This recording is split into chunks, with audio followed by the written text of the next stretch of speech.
The Polygamist.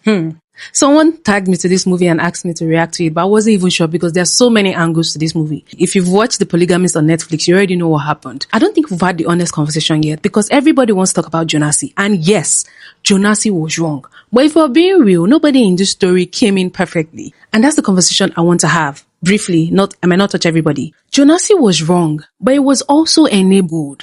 Let's start with the man himself. Charming, successful, and completely convinced that money could replace respect. He collected women like assets. Matipa, his secret wife, which he introduced as a sister-in-law, their daughter's best friend, he believed gifts and provision cancelled out everything else. The betrayal, the manipulation, the control. But here is what we need to ask. How did he get that confidence? Because men like Jonasi don't just start that way. They get there because somewhere along the line, it worked. Someone accepted the gift instead of demanding apology. Someone stayed when they should have left. Someone taught him that money was enough. He was wrong, completely, but it was also a product of what was tolerated and what his parents did. But he was wrong. The women accepted terms that they should have rejected. Now, before anyone comes for me, hear me out. Because this is not about blame. This is about patterns. The daughter's best friend knew who she was getting involved with. She knew the whole story. Even Joyce, she saw the signs. She knew the marriage was broken. But she was so invested in being Mrs. Jonasi Gomorrah, so tied to the image she was creating online, that she had to stay and kept posting perfection while everything burned behind closed doors. And the first woman, the one who funded his education, who built him up from nothing, she set a price for her investment and accepted a version of him that was never fully hers. Nobody forced those choices. And acknowledging that is not victim blaming. It is recognizing that some of these women made calculated decisions too. And those decisions had costs. I understand that they were reactions to his actions, but they were also decisions. Joyce's revenge was understandable, but it was not clean. The moment the audience cheered, everybody was like, whoa, okay, got what it deserved. The reaction makes sense. She was betrayed at every level by her husband, by people she trusted, by the image she had protected for years. But was it healing? She got justice. She got even.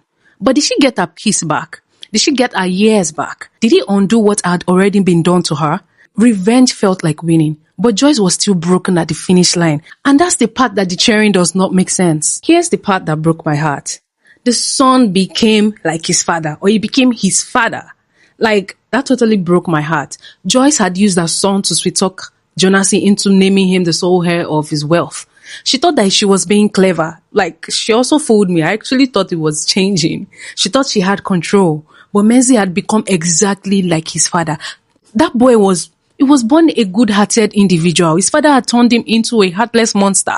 Even his mother, without knowing. And Joyce won't have as much control over him as she assumes. Because look at what he turned to. She unalived the father and raised the replacement without even knowing. The cycle did not just end with Jonasi. It just changed faces. And that's the most painful part of this story. Because it tells us that getting rid of a toxic man is not enough. If you don't break the pattern, if you don't address the roots, the next generation carries it forward.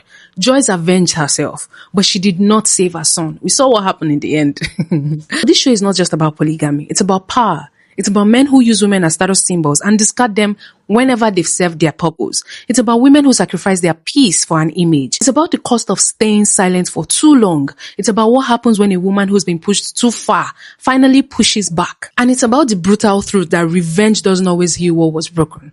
Joyce got her revenge, but she's still broken. She still lost years. She still raised a son who became a nightmare.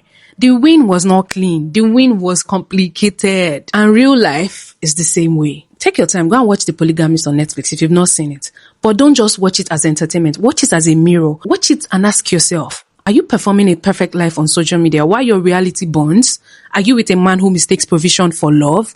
Are you staying for the image instead of living for your peace? Because Joyce's story isn't just fiction. It's happening in real homes right now. Even that polygamy thing that is surprising us, it is happening. What Jonasi did is not a new type of wickedness. Men have been hiding entire families since the days of our forefathers.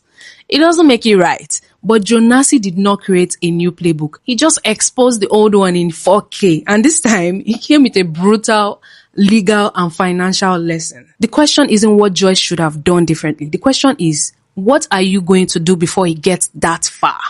Anyways, my name is YK, and I say what needs to be said. Kindly follow, like, and share with someone who needs to say this.